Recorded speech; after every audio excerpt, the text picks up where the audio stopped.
Welcome to CEC Gurukul lecture. Today we are going to start a new series called Religion and Society. Now this is name of a paper which is offered to second semester, that is first year students of BA multidisciplinary course. The BA multidisciplinary course which was earlier known as a BA program.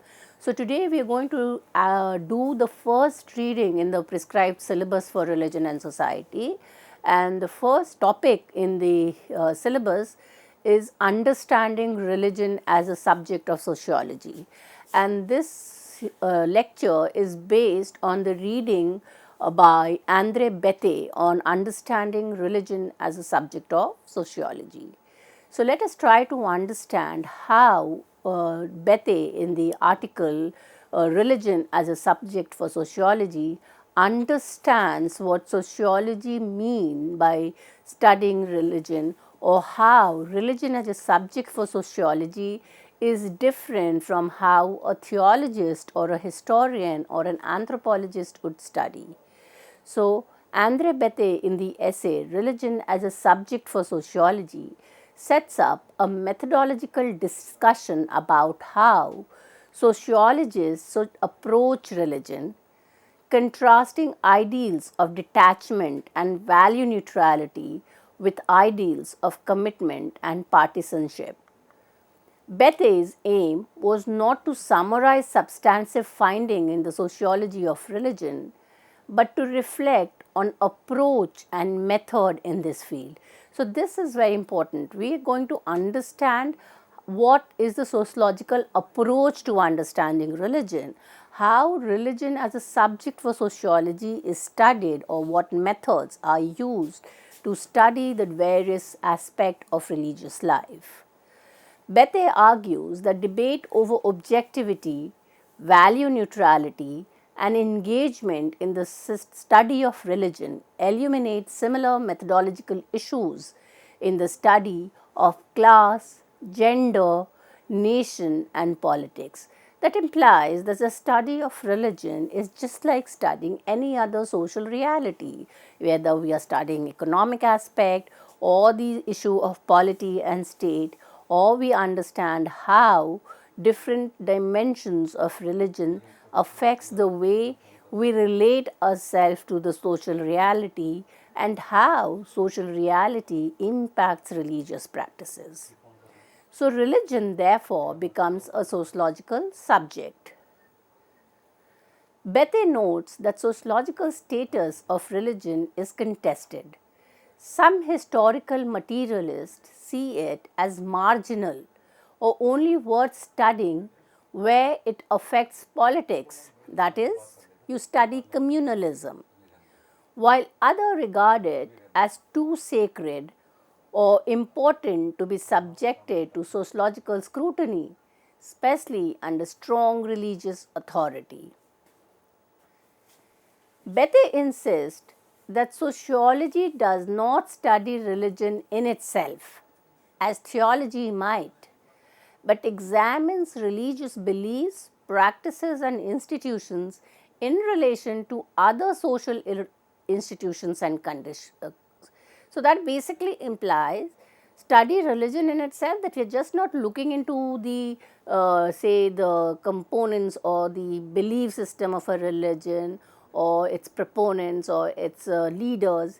We try to understand religion in relations to economy, in relation to the social structure, in relation to politics, and therefore it is always kind of more in terms of the interrelations between two or more institutions. Andre Bethe identifies two key features of the sociological approach to religion. First is the use of comparison, or in other words, the comparative method is used by anthropologists and sociologists to study religion. The second feature of sociology of religion is the investigation of religious phenomena in relation to other social realities.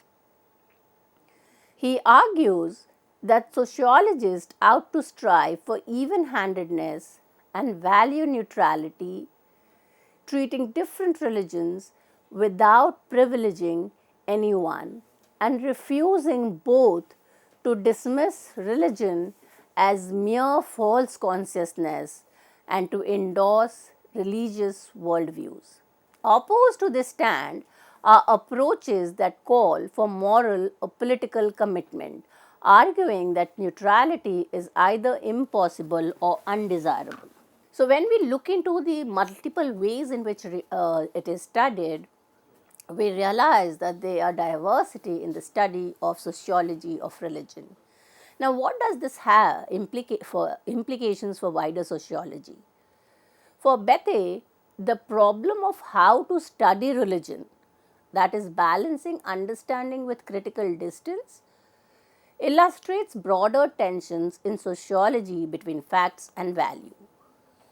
He suggests that discipline gains by maintaining a methodological commitment to objectivity and comparison, even while recognizing the powerful values and commitments that surround religion, politics, and other domains of social life. Bethe, acknowledging the diversity within sociology of religion, while insisting that there are still some shared methodological features.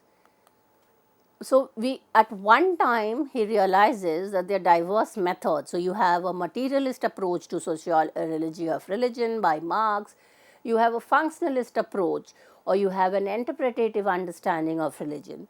So, there is a diversity within the field of sociology of religion. So, Bethe notes that even the founders, Durkheim and Weber, differ sharply in the treatment of religion. Durkheim studied elementary tribal religion to uncover the social basis of the sacred, whereas Weber analyzes world religion in relations to economic and political change. So, both the founders are studying religion, but they are focusing on two different parts. Durkheim's approach is considered as more a functionalist, and he argued that religion was necessary for the collective consciousness of society, whereas Weber was trying to say that religion as a cultural system could lead to economic and political changes. Beyond Weber and Durkheim, we see that there have been subsequent development in multiple perspectives: evolutionarist, functionalist, structuralist, and others. An empirical foci from small hunter-gatherer society and pastoral communities to major historical traditions like Christianity, Hinduism, and Islam. So, we have a diversity. There are multiple ways in which you study religion, but despite that, there are certain common sociological elements. And Bethe argues that certain common elements of approach and methods are simply taken for granted once religion is treated as a sociological topic. It is studied empirically, comparatively, and in relation to other institutions rather than an isolated truth. So, unlike a theologist, the sociologist is not interested in proving a religion as false or truth, and that makes a wide difference between a theological approach to study religion and a sociological approach. Now, the idea of empirical, comparative, and in relation to other social institutions become more visible when sociology is contrasted with philosophy of religion and theology, which are primarily normative or doctrinal, where sociology seeks to observe, describe, interpret, and explain how religious beliefs and practices operate within social life. Bethe distinguished the sociological and anthropological study of religion from older established approaches, especially theology, philosophy of religion, psychology, and history of religion, while also warning against strict disciplinary boundaries. So he kind of is aware that there are certain distinctions between the sociological study of religion and other disciplinary study, but then these are not watertight compartments. There's a lot of flow here and there. So religion has been reflected on for centuries, but sociology of religion is relatively recent, emerging as a specialized empirical branch within the broader, older fields of religious study. Bethe stresses the diversity of approach to bring out the distinctiveness of a sociological approach. And then he kind of contrasts the sociological approach to a theological approach. So, theology is identified as the oldest and most central academic approach to religion in Christian world, with divinity schools at Paris, Oxford and Cambridge dominating medieval universities. Similar centrality is noted for Judaic and Islamic traditions. In its pure form, theology is normative and truth seeking about religious doctrine, and thus stand in sharp contrast to sociology, which does not ask whether beliefs are true but examines how they work in social life. The philosophy of religion is presented as occupying around ones held by theology, looking towards theology on one side and the psychology of religion on the other, often engaging questions of meaning, coherence, and justifications of belief. The history of religion is described as a broad, heterogeneous body of work concerned with origin, development, and transformation of religious ideas and institutions across time and culture. Andhra Bethe states that anthropological and sociological both study religion empirically, comparatively, and in relation to other cultural and social institutions. These approaches focuses an observable belief, practices, and organizations using methods such as ethnography, comparative method, and institutional analysis rather than doctrinal or purely. So, a theologist would kind of look into the doctrine in order to kind of justify the practice of a particular religion as truth or false. And remember, a theologist is also the practitioner of that particular religion. So, there could be a high level of bias, whereas a sociologist is not interested in proving whether a practice is correct or incorrect. Rather, they are interested in understanding how religion helps to shape the social reality or the everyday experience of that reality. Andhra Bethe explicitly rejects rigid disciplinary boundaries, pointing to figures like Hume, who was a philosopher and a historian. Another figure is Gibbon. He was an historian and philosophical and had a sociological insight. And these people used then overlapping traditions. They were not restricted to only one discipline, but there was a lot of disciplinarity in their work. At the same time, Bethe recognized that the real intellectual work often crosses theology, philosophy, history, psychology, anthropology, and sociology. So, for Bethe, there was a key methodological distinction, and this distinction is between normative versus empirical orientation. Normative means judgmental. You are following a norm, so you are normative. And the normative approach to religion centered on questions of truth and rectitude, and empirical. The other approach is empirical, which is non-judgmental approach. So, you are not going to judge the practice of a religion, but here the focus is on describing and explaining how religion actually operates in social life. So, the theologists have a normative approach and a sociologist has an empirical or non-judgmental approach. So, normative or judgmental approach, they ask whether religious beliefs and practices are true, right or ideal, and treat religion as a guide how one ought to live. So, the manuscripts or the theologist literature or any of this mythology or scripts are basically a guide, a reference to how you're going to live your life. They are kind of norms which are set out with this, and a theologist are only expanding on the norms. The second is empirical or non-judgmental approach, which is, as already said, exemplified by sociologists and anthropologists. Now, in this approach, the aim is to observe, describe, interpret, and explain religious phenomena, setting aside questions of the truth or rectitude, and this stance should be consistent across domain, religion, ideology, morality, etc. So basically, there is a contrast between a sociologist and a theologian. The theologian primary concern with the truth and moral rightness of beliefs and practices, whereas the sociologist concern is how those beliefs and practices functions in social context, how they shape behavior, institutions and relationship. Bethe notes on unresolved questions.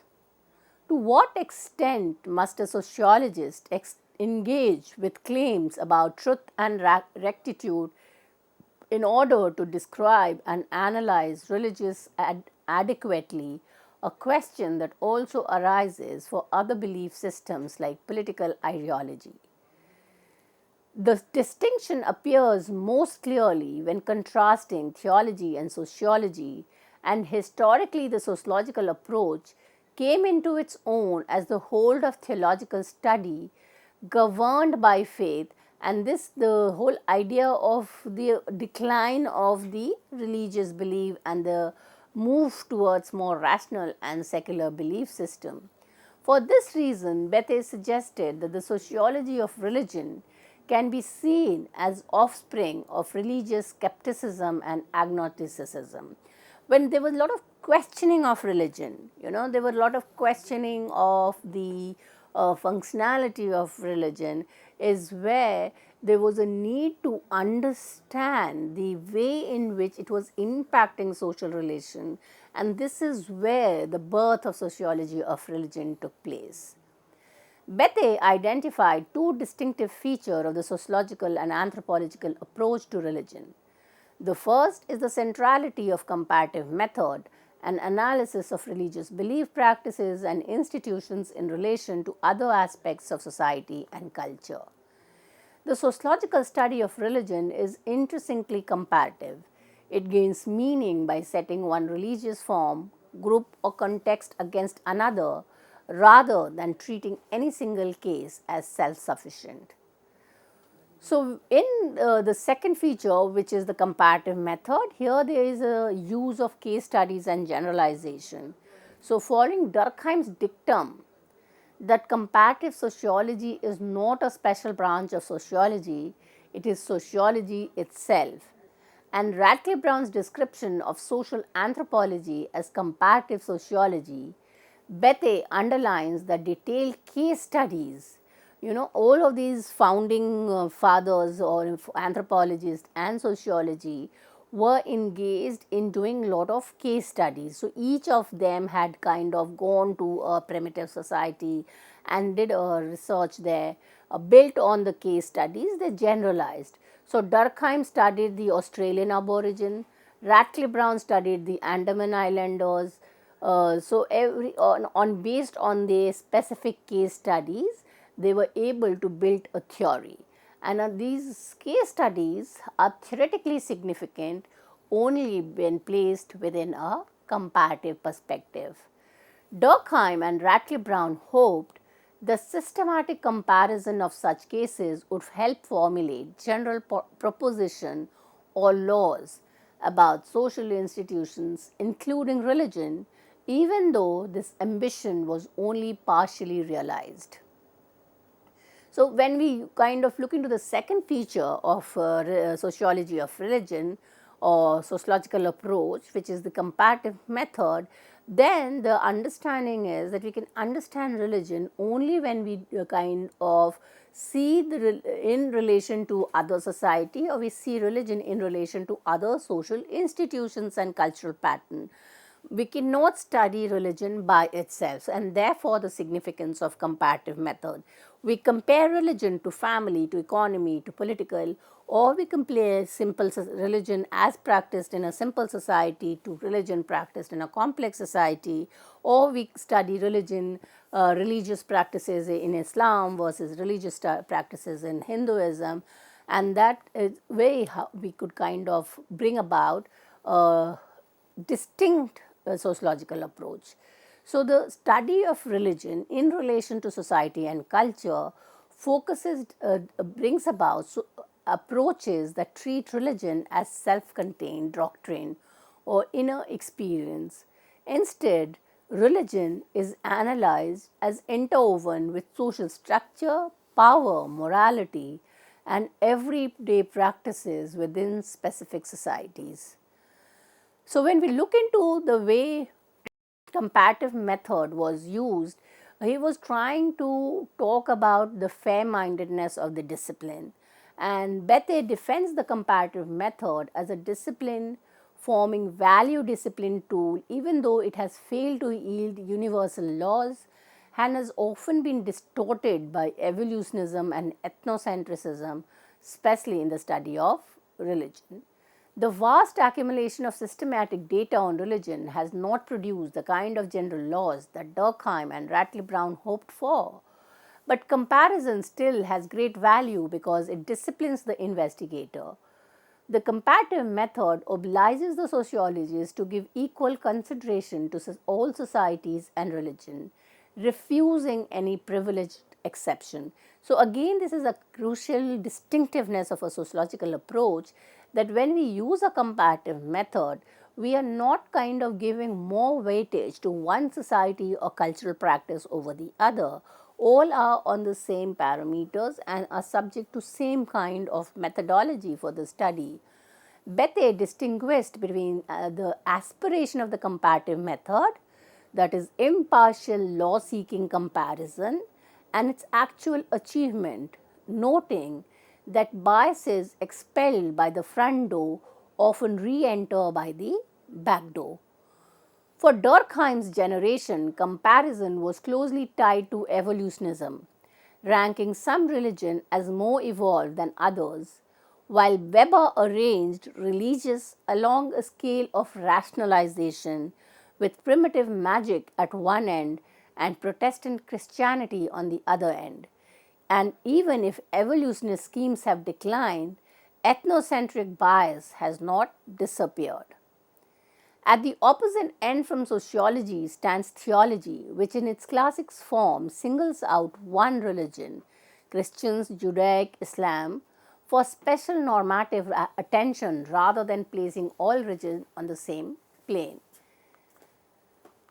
So, another aspect is when we look into religion as part of the as a social reality representing a social fact. So, the concept of social fact was given by Durkheim, and we apply a sociological approach to study religion. We realize that it is a most important social fact, and one of the Indian sociologists whose study has become a classical approach is M.N. Sriniva's study of the Kurks of Mysore, where he uses the field view, that is doing ethnographic research in the society rather than based on your book view.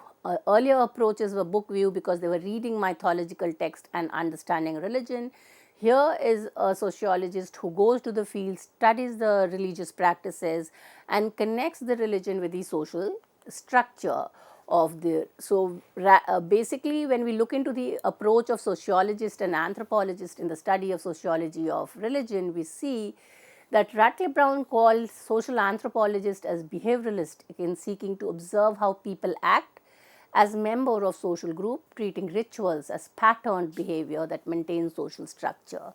So, the basic understanding is that a sociological approach to religion helps us to look into the relation between religion and the social structure, and this is comparatively largely different from the theological or any other approach which tries to figure the truth of religion. With this, I come to an end of this lecture. Thank you.